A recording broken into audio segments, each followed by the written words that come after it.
Good afternoon, ladies and gentlemen. Assalamualaikum warahmatullahi wabarakatuh. We are gathered today for the third business forum, focusing on the topic of the new capital city of Indonesia. I'm Leonardo Teguh Sambodo, the Director for Industry, Tourism and Creative Economy from the Ministry of National Development Planning, Bappenas of the Republic of Indonesia. Glad to join this business forum to host and moderate this discussion. And before we start, I would like to invite you to see what we have planned about the new capital city, and please enjoy the following video. Indonesia's new capital city aims to become the world-class city for all.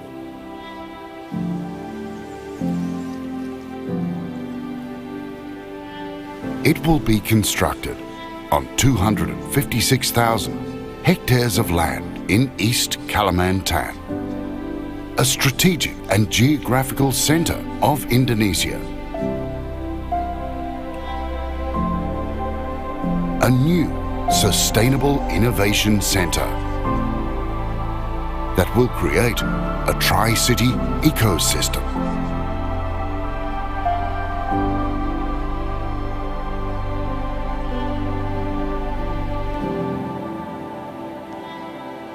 A globally connected and locally integrated super hub that will drive economic growth and strengthen domestic value throughout Indonesia. We are committed to building the new capital in the most sustainable way. A city that embodies identity, socio-cultural character, and the uniqueness of our nation.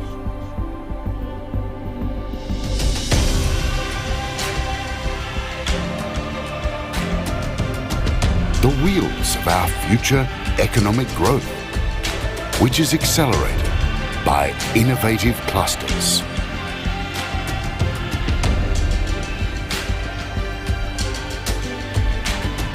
The center for all roles: government, business, education, offices, industry, agriculture, research, and ecotourism, and other supporting sectors. And in its core, we are laying the foundation to reimagine the capital city. By designing a 10-minute city that connects people to destinations and facilitates access to mobility.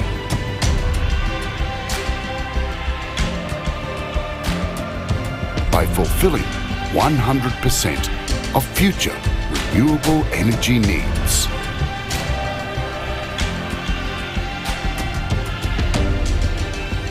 By building smart and sustainable homes, workspaces, or streetscapes. By building a resilient, circular water and waste management system.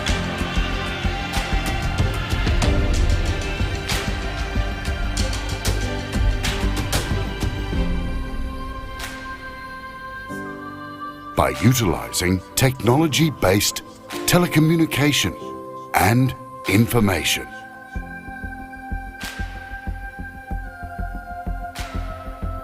By developing a green and smart government area center designed to be sustainable and walkable. The new capital is projected to have a population of 1.7 to 1.9 million people in 2045. Some stages of the development are still in progress.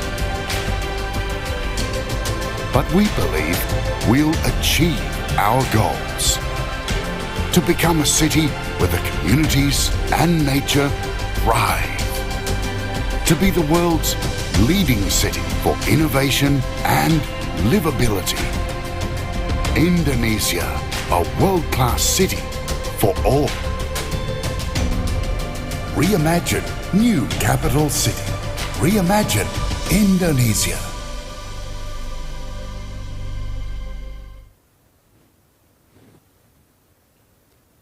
Reimagine Indonesia. That's the last tagline that we all heard about the new capital city of Indonesia.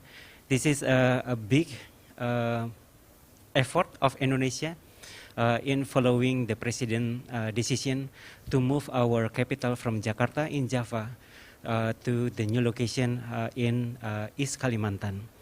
And with the vision of developing a smart, sustainable and inclusive city, hopefully we can provide the reference for all stakeholders, including in Indonesia and also in other countries, on how Indonesia can also aspire to have a city that have good quality of life and sustainability, as well as a livable city for all.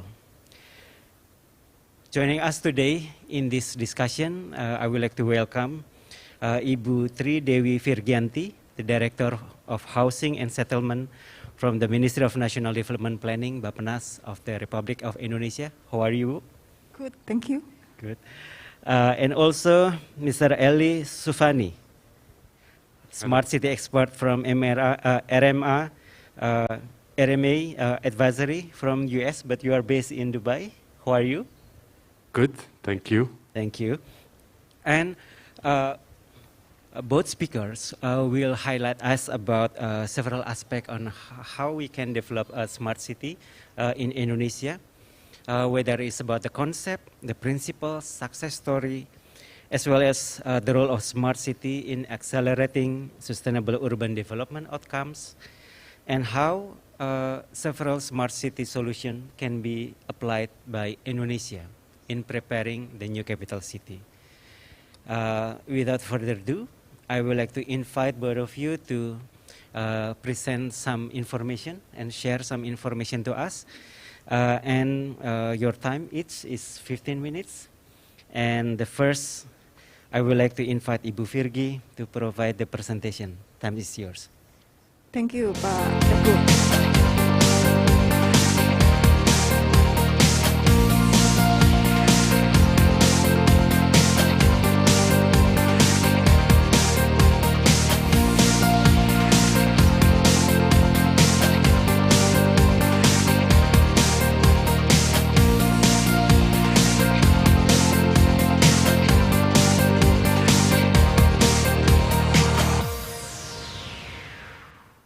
Thank you, Pak Teguh.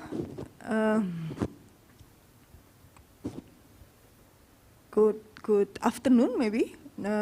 But maybe some of you good evening or even maybe good morning to you all, the participant as well as Pak Eli here, our another speaker. So I'm really glad to have an opportunity to present you the new capital city project, especially on the aspect of smart city. So as the video already mentioned, as well as Pak Teguh already mentioned, that we are going to move our new capital, national capital, from Jakarta to to East Kalimantan. So the capital is moving from, now Jakarta is more on the western part of the Indonesia, so it's moving toward the central of Indonesia. Next. And it is located between the other two cities that's already developed, which is Samarinda and Balikpapan. And Balikpapan at the moment is one of the most livable city in Indonesia. Hopefully we can then develop a better and a more sustainable city as an example, not just at the national level, but also as maybe at the regional, even the global level. Next. So why we move the capital? Of course, we have the motivation behind that. One of them is the vision of Indonesia 2045, which is our 100, the year when we achieve 100 years of independence. So we want to be a developed country. And of course, as a developed country, we have to have a very exemplary cities as well. At the moment, maybe we still have to have a big and hard effort to achieve that. So with the new capital city, we want to develop from the greenfield something exemplary. So it is our time, it is a big opportunity to show the national people as well as the global that we can achieve this. Another motivation is, of course, we want to have a national capital as a national identity. At the moment, maybe what we have as the capital is we inherited it from Dutch colonization time. So we want to have something that is really Indonesia as the capital. And then we also want, as I mentioned, the Jakarta is more on the western part of Indonesia. Now we move toward the central. Why? Because we want to change from Java-centric development into Indonesia-centric development. And also because the pandemic, of course, has some effects on our development as well as our plan on the national capital project. But we see that moving the capital still is, we see it as an opportunity for not just for national economic transformation, but also for the recovery from the pandemic as well, for the economy and as well, of course, for the welfare of the people. So in that sense, we want the new capitals to be the world-class city for all, which is represent the national identity, smart, green, beautiful, and sustainable, modern and international standard, as well as effective and efficient government, with the driver from the economic equity in the eastern region, and to be the driver for economic equity in the eastern region of Indonesia, so we can have Indonesian-centric development. To achieve this, of course, we will have 8 principles and 24 key performance indicators that will guide us when we develop this city until 2045. The timeline is that we will starting we started the plan from 2017, and now is next year we will start the construction in development, and moving. The first move will occur in 2024, and the fully operational city we want to achieve it by 2045. So all the key performance indicators we want to achieve in 2045 is next. We have 24 key performance indicators for all 8 principles, which is one is connected to the, it's related to the nature. For example, 100% green replacement of building footprint, 75% of area of green space, and so on. And then for unity of diversity, we want to have 100% access for all community, and access to social community service, 10-minute city, connect from the point of view of connected, active, as well as unity of diversity, that people can achieve to key amenities as well as social community services within 10 minutes. But we also have indicators to achieve 80% of all trips made by public transport. And then we also have other important indicators from these 8 principles. Next saja, mungkin waktunya ya. Next, so the area, the whole area is 256,000 hectares. The total area of new capital city. IKN is new capital city. The IKN city, the urban developed area, will be around 56,000 hectares, where the government core, which is the first phase that we will develop starting next year, is 6,500 hectares. again, we are developing not just national capital, but together along with the development of Samarinda and Balikpapan to as I mentioned, to be because of one of our aim to develop the new capital is to have a driver for the economic. So with the economic, we have to collaborate with Samarinda and Balikpapan. Next,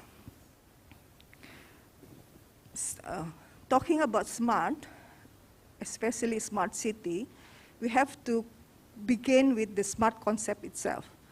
How we can connect all the principle, all things that we want to achieve in this from the beginning, from the concept itself. So, smart concept that we are proposing here is first relating to the climate.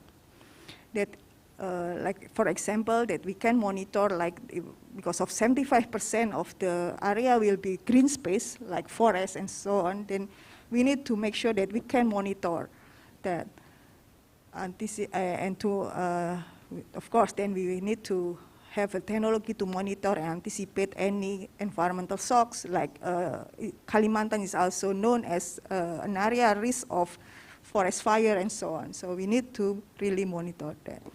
And then in convenience, we have like integrated mobility, alternative transportation, smart logistics, and so on. In terms of capital, this is capital. So as I said, it needs to be a place of hubs, because this is the example of the national city. So it has to be the center. It has to be this hub for many major aspects or sectors of development. Like this capital, we want to have a digital hub as a digital hub, healthcare hub, as well as economic hub.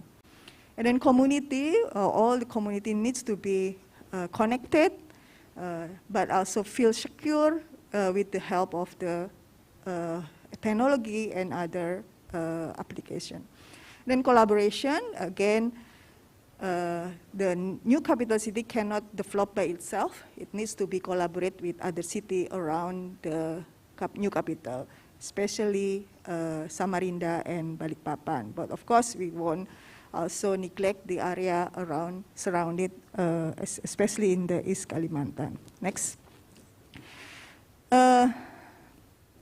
So for the economic drivers for the future, these three cities will really play an important role. The new capital will play a role as a heart, as a nerve, who will be the center for government and green innovation hub for the region, like Center for Government, Innovation Center, High Tech, MICE, and so on. And then the Samarinda will be the heart of this area, will be the center for the local East Kalimantan government, lighthouse for sustainable coal mining, because Samarinda known as the center for mining industry at the moment, and a new manufacturing base for renewables like biodiesel and so on. And then the muscle will be played by Balikpapan, where it will serve as petrochemical hubs and main port for the province and the region. But of course, East Kalimantan is also play an important role in these drivers. It will be the lungs, upstream agriculture and ecotourism hub. Next. So there will be 6 clusters for the driver.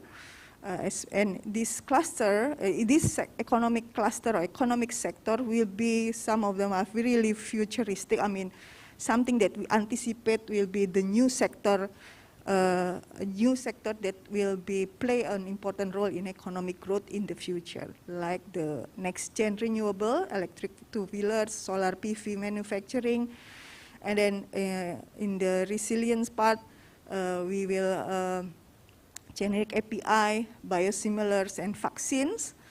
And then in sustainable agriculture, biodiesel, plant-based proteins, herbal and nutrition, and as well as plant extract products like biodiesel. And then in terms of strategic, inclusive ecotourism and wellness, advanced chemicals like petrochemical and oleochemicals, and low carbon energy, biofuels, synthetic fuels, and coal gasification. And then we have this need to be supported by smart city 4.0 hub, industry 4.0, and as well, of course, the smart city itself. Next, so spatially, we put all these 6 clusters around the area, like New Capital City, Samarinda, Balikpapan, and the rest of East Kalimantan. Next. Next saja. So that's for the whole IKN, even towards the, including the East Kalimantan, Samarinda, and Balikpapan. Talking about the city itself, the new capital, next. Of course, we want also to have a compact, efficient, and circular city. Next. Yeah, 2 minutes. 3 more slides. Next. Yeah. Next, bukan yang ini. Oke, langsung aja. Nah, compact, efficient, and circular city. So we will have a city that is integrated in terms of all urban system or facilities, as well as like water system, wastewater, solid waste, including maybe waste from the health facility, waste from the agriculture, animal waste, food waste, and so on. And then in terms of electricity, energy, we need to have a city clean energy sources. Like the primary will come from solar PV, solar farm, solar energy farm, as well as rooftop solar. And it needs to be integrated for not just for the housing, but also for other facilities in the city, including transportation, for example. Next, so there are 6 categories that we will implement in this smart city for the IKN or the new capital. First one is the urban system, the urban infrastructure like smart building, smart water management, smart mass waste management that also need to be integrated. And then safety and security, this will give the feeling of security for the people, and they will feel safe and included in the city, like augmented surveillance, smart public lighting, and so on. For public services, as well as especially for the government, it needs to have a integrated platform like e-citizen platform, centralized public database, data-driven urban planning, and so on. In terms of environment, as I mentioned before, it needs an environmental monitoring system that is also integrated and smart. And also like flood risk, forest fire risk that we may face in the future for this area or new capital. In terms of access mobility, we plan to have a smart rail and bus management, integrated mobility platform, smart parking management, and real-time traffic management. And then the category of livability and vibrancy, it needs to be like, for example, new construction methods such as design for manufacture and assembly. So it will give a benefit for low-cost housing. Next, for one more, just one more. So these are maybe the infrastructure that we need for the smart city that we plan. Of course, we need to provide 5G technology, and then backbone infrastructure for smart design, macro cell and micro cell, and mesh topology for backhaul network. But in terms of the district or the city, all cluster, for example, need also to be integrated in one smart system. With this, we hope that we can achieve 100 digital and ICT connectivity for all residents and businesses by 2045. Maybe that's all, Pak, from me. Thank you very much. Assalamualaikum warahmatullahi wabarakatuh. Waalaikumsalam warahmatullahi wabarakatuh. Thank you, Go Virgi, for the information about the vision of the national new capital on how it will become a smart city. And as you mentioned, there are many pillars and concepts to be applied to this city. And then I would like to ask Mr. Eli Sufani whether our concept of smart city is similar with you have been advising in different countries, and how this smart city development can be realized with the condition of Indonesia as a tropical country and with archipelagic as well as archipelagic countries. So, and you may also introduce your company and then explain the role of the advisory services that will be provided, especially with regards to smart city planning and solution. Time is yours, 15 minutes. Thank you.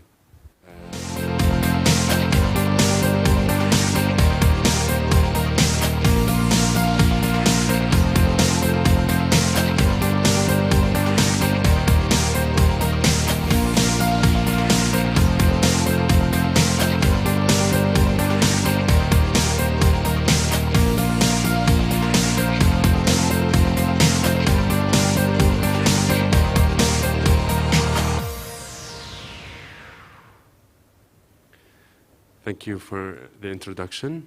Hi, everyone. My name is Eli Shufani. I am an advisory analyst at RMA Advisory. We are a pure-play smart city advisory firm.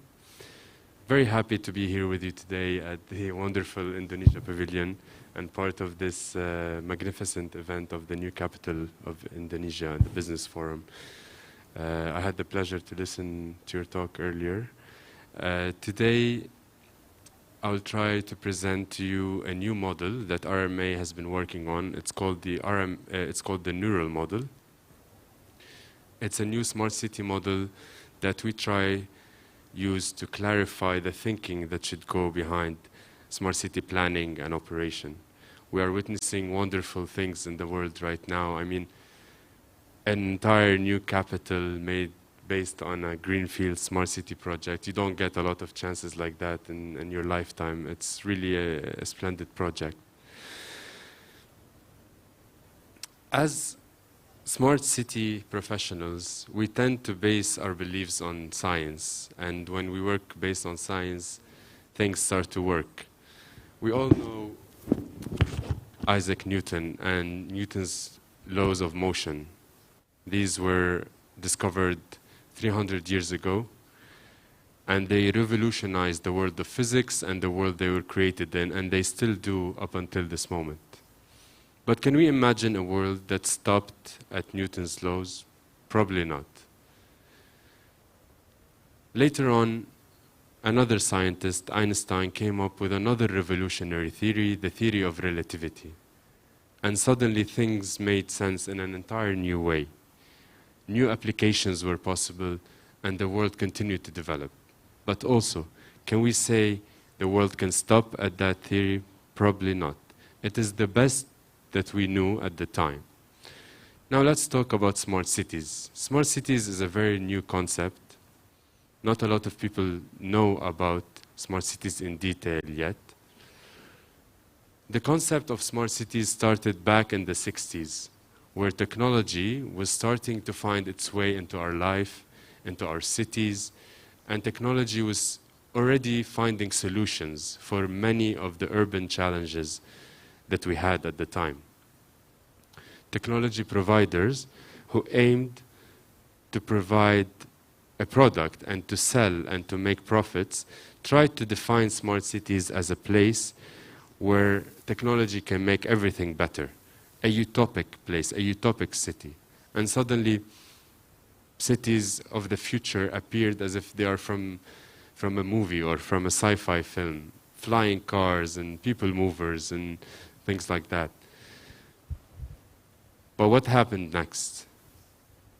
The utopia actually became a dystopia. After 2020 and the global pandemic, cities all around the world collapsed.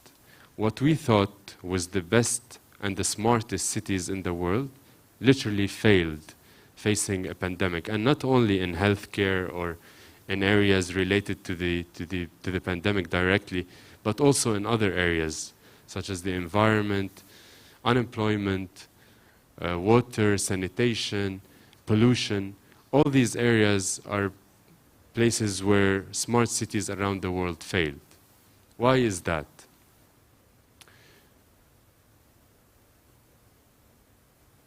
So, after this, there is much hesitation with smart cities. The media called it a fad or a failure or a marketing stunt, or it's just synonymous with technology. And then there is not many people taking the risk to invest money and time and projects in smart cities, which is not really the desired outcome.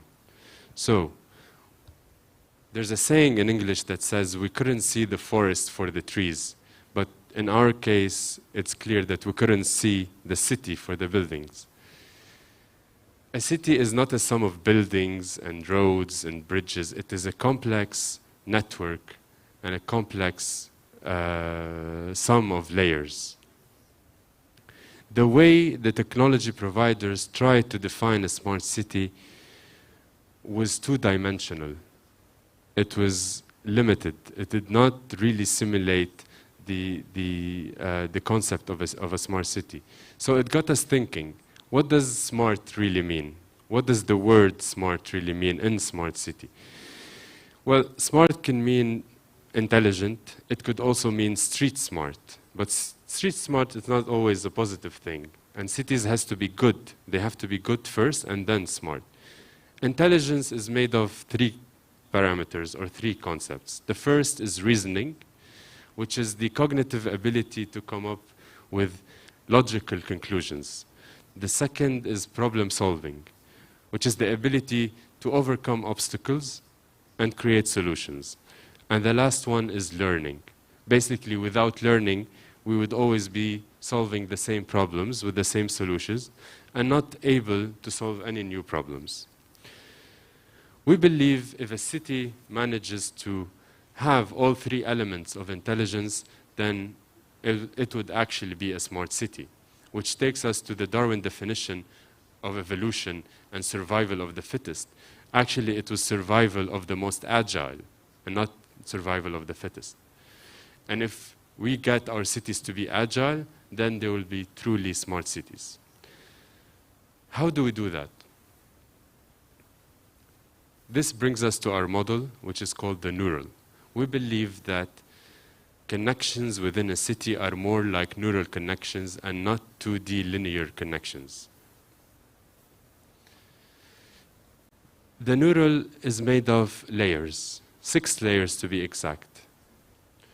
Each layer is unique and essential and independent from the others. However, the layers are all connected together through neural networks. At the core of the neural, we have the city DNA. The city DNA is the core value of the city. It's the values, the culture, the personality, the character of a city. And every city has a different DNA. Well, if all the cities had the same DNA, why would anyone travel? The city DNA is that feeling we get whenever we get into a new city. If we think about IKN, for example, what is the city DNA of IKN? If IKN was a person, what would that person look like? What are the characters of that person? And that's something very precious and very unique. And if a city doesn't value that DNA, then it will not reach its objectives and its core goal. Then the second layer is the city dimensions. And this is not a new concept. We derived it from Boyce-Cohen's Smart City Wheel. It's very famous. I'm sure you've all heard of it. And we have 6 main dimensions. These are the verticals that are available in every city over the world. They are fixed. They do not change. However, every city can choose what to really focus on based on their strategy and based on their gap analysis. So we have smart people. This is about a truly citizen-centric approach of putting our people at the center of our thinking when it comes to smart cities. Smart livability, or smart living. This is about the livability of a city.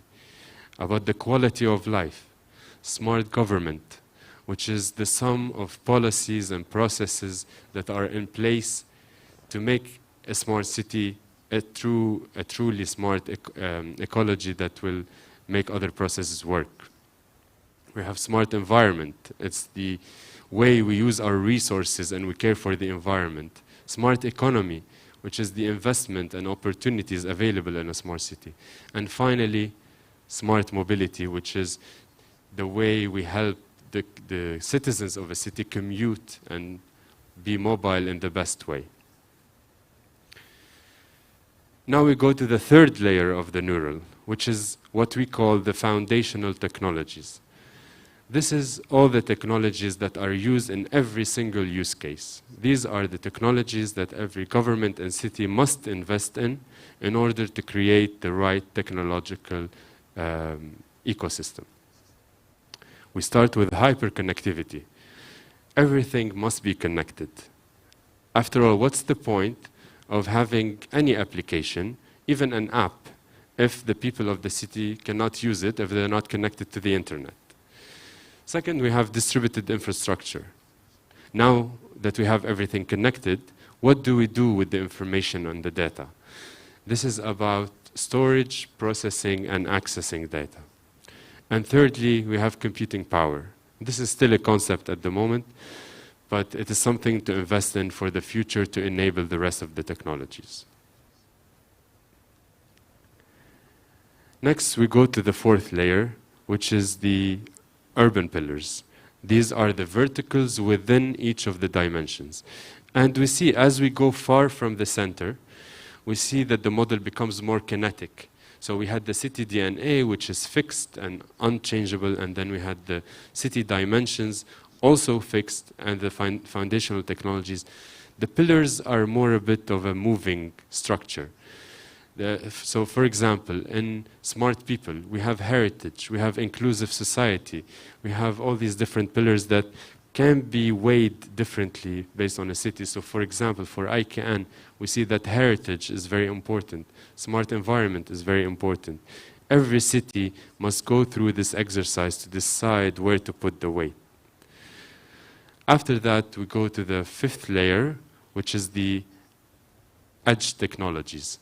And these are the technologies that we have right now that are used in every single use case, but also they changed with time. I mean, 11 years ago, none of us had an iPhone in their pocket, and now all of us were using it. So right now we have artificial intelligence, we have cryptocurrencies, blockchain, all these are current technologies that we are using. This layer is quite flexible. It allows new technologies to come in, and it disregards of technologies that become obsolete. And finally, the sixth layer is the use cases. And this is the final product that the citizens of a city will be able to interact with and be able to use. And these will be based on the entire process that we've just described. Now let's look at the neural a little bit in action. As we said, it starts with the DNA and it goes to the dimensions. It starts with the DNA into the dimensions, foundational technologies, finally with the use cases. If we start with the use cases first without going through this entire process, then they will not be sustainable. And probably they will not work and they will not make our lives better. This is why it's very important to go through the process as we described. The neural is a complex model. It's not a simple 2D matrix. It simulates the complexity of our cities. It simulates a neural connection mode and not a 2D matrix connection. We believe that the neural is the future for cities.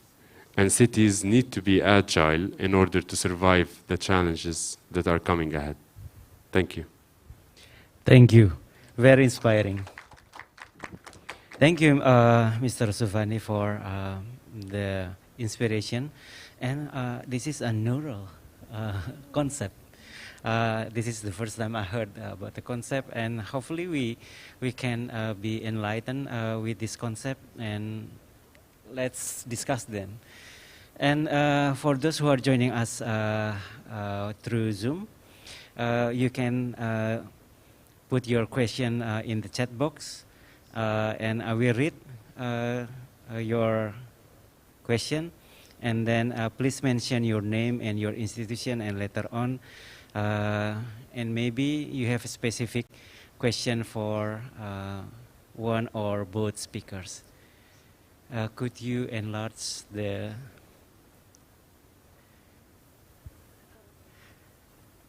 Okay, then I will stand, because it is too small. To Mr. Sufani, as we know, the new capital of Indonesia is also carry out forest city concept. Based on your experience, is it possible to integrate smart city and forest city concept as one concept? And what is the best strategy to develop the city with such concept while also trying to minimize the capital expenditure of preparing this city? That's a good question. It all comes back to the neural. I think, of course, you can create a smart city in a forest, and it's actually a very sustainable way to do it, and it's a very ambitious approach. You asked me earlier if I've seen such projects before. Actually, it's very unique. It's not something that we've seen, but we are seeing similar.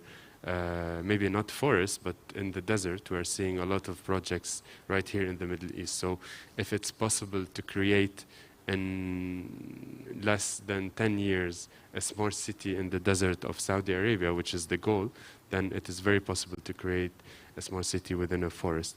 I know there's a lot of challenges, of course, investment and caring for the environment and the obstacles that you have in that regard, but if the strategy is set in the right way and the focus is done in the right way, then it is definitely possible. Is it possible to see whether does the pillars are different within developing forest city and smart city, or they are all the same, but you need to adapt with the new environment or new challenges?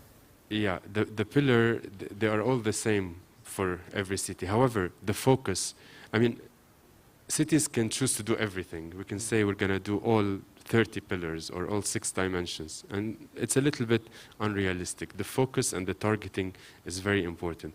You have to address all pillars, but depending on where you come from and what your objectives are, it is better that you choose where to focus on. Thank you. There is another, the second question, sorry. Could you enlarge the, okay. It is very radical concept for a smart city. Have this concept be implemented in one of the city based on your previous project? What is or will become the obstacle and challenges in implementation of the neural concept? The main obstacle of implementing the neural concept is the urge or the desire of cities to go straight to the technology. It's very hard to convince our clients to take a step back and study exactly what they want to do with their city and what's really good for the citizen instead of straight to the technology. Technology is come and go, and if they're not implemented in the neural method, then you could be just wasting your money on technology and then having all these obsolete technologies. So this is the main challenge, to convince the clients and the developers to come to follow this this way of thinking. Thank you. Another question is also to you. I think the concept of neural is very interesting. I would like to dig deeper about the neural city concept, as you mentioned, without developing layer by layer or agile, as you mentioned. The smart city would be unsustainable. Is it needed to be all the aspect in a layer to be done first before moving to the next layer, as we can focus in one vertical?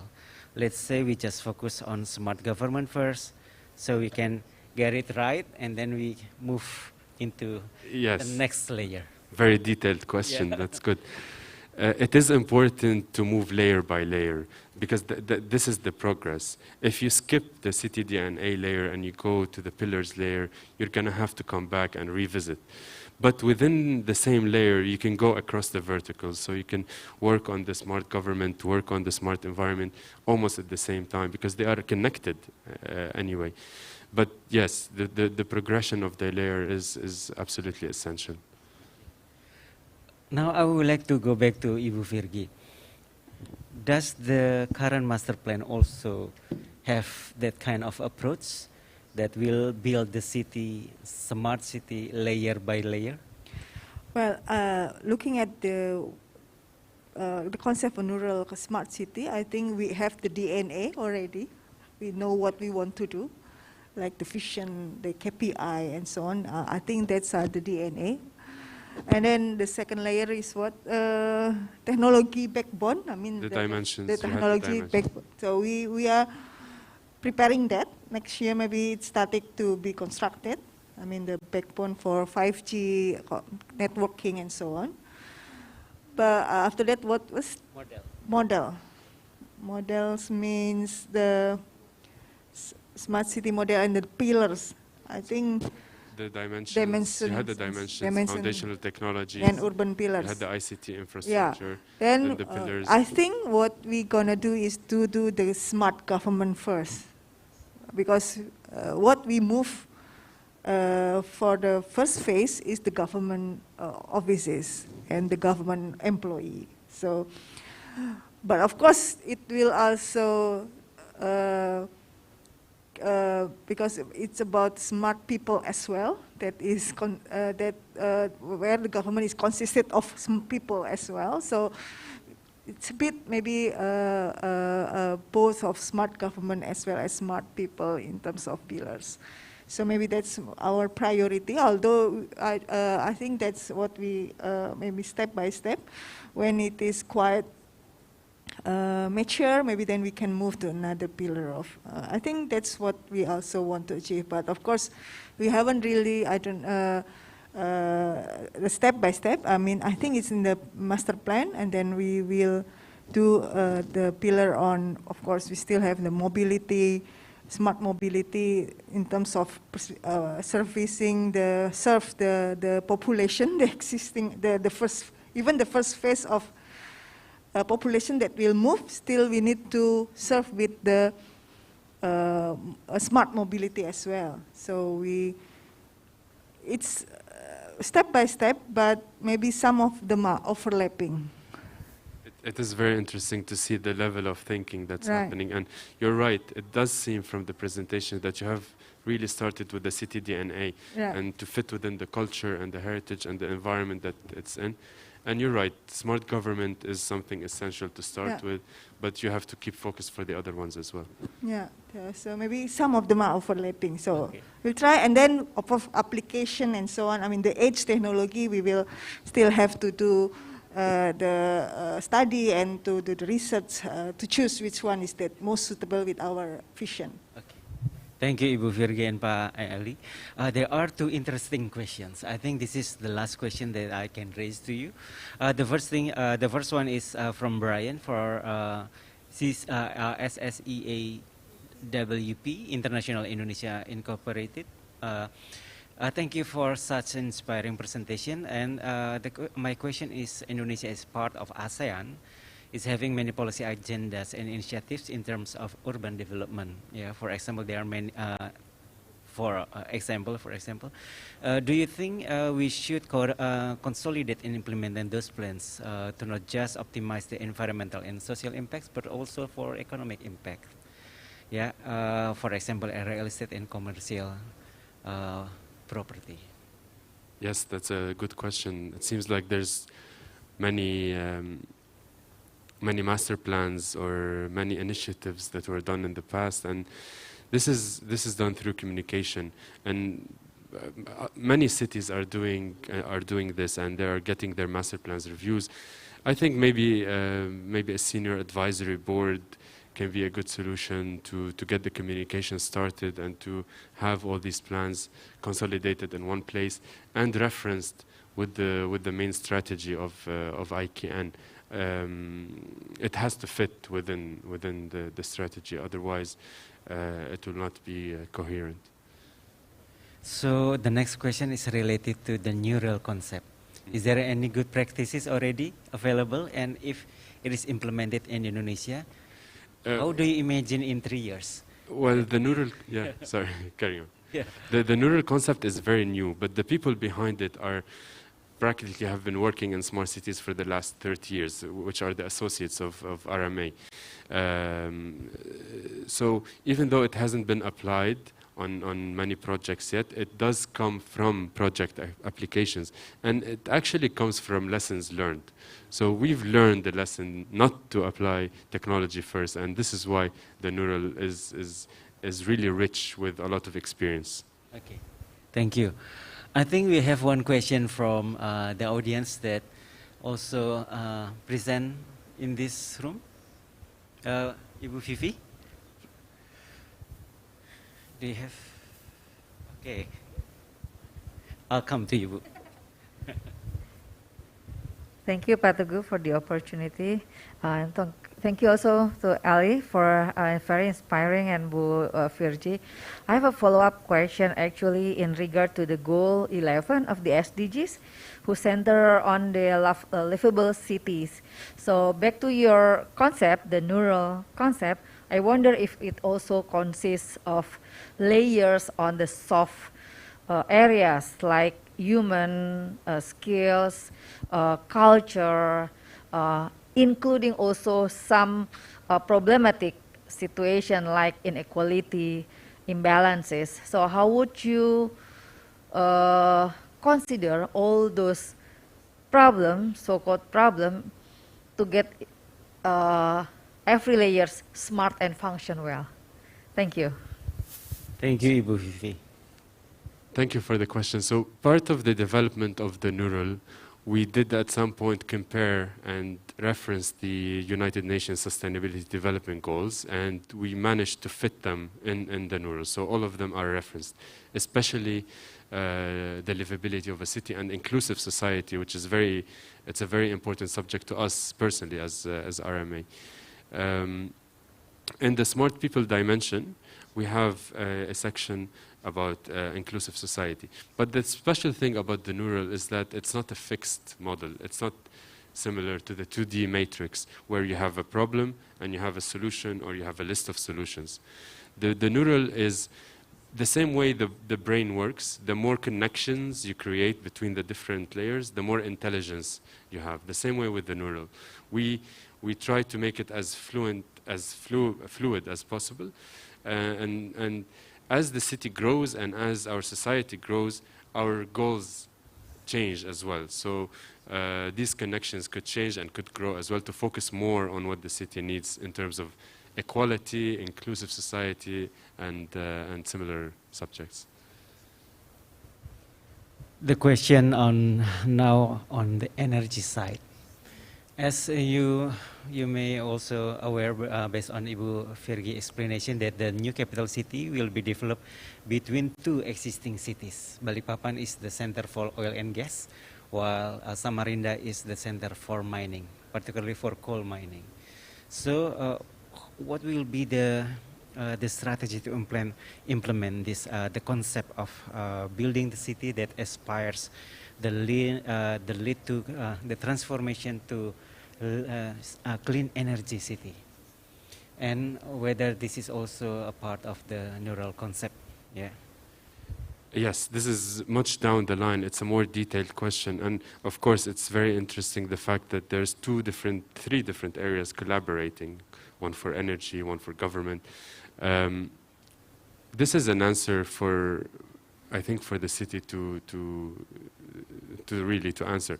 It's about the collaboration between the two cities. So if the neural is applied to IKN but not applied to the neighboring cities, how does that work? How does it affect things? So this is really a collaboration question, and there must be a lot of synchronization between the areas to meet the same goals while keeping the same strategy.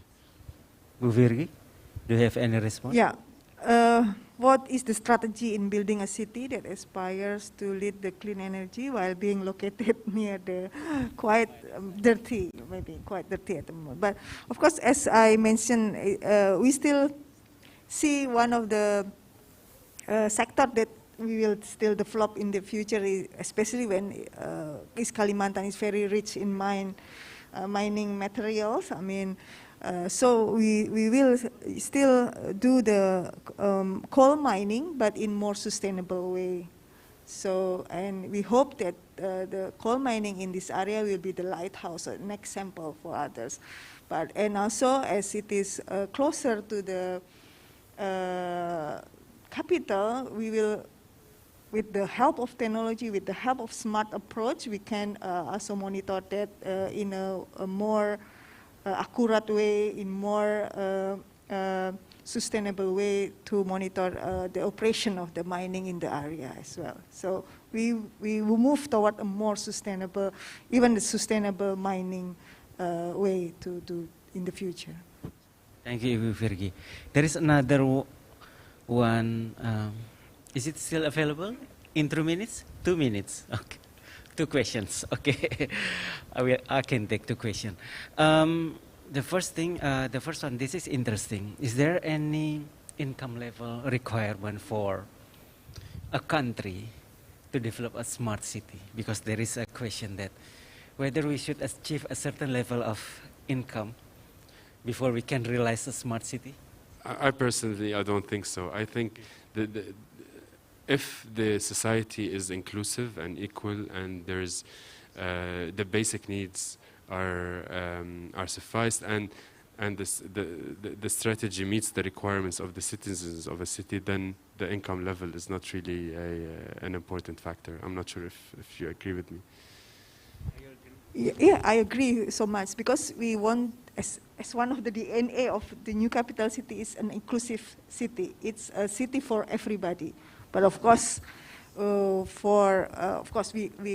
aware that there will be some of the lower income communities or rumah tangga family that want to live in there. Of course, we need to make some system or mechanism and maybe incentive, disincentive to that they can live there as comfortably with the same access like everybody else. So it will be an inclusive and livable city. Right. Yeah.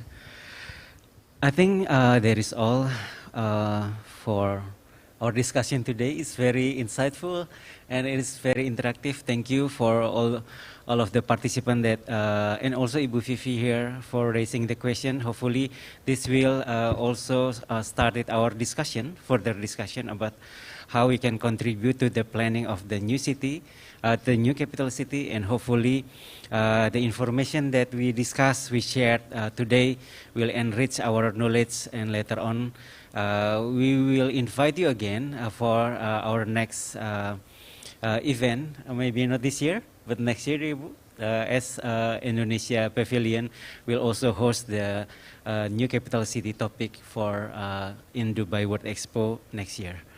With that, I would like again to thank Mr. Suvani and Ibu Virgi for joining us in this meeting. Very inspiring. And with that, I would like to conclude this meeting. And again, thank you for all the participants who have joined us in this event. Thank you again. Wassalamualaikum warahmatullahi wabarakatuh.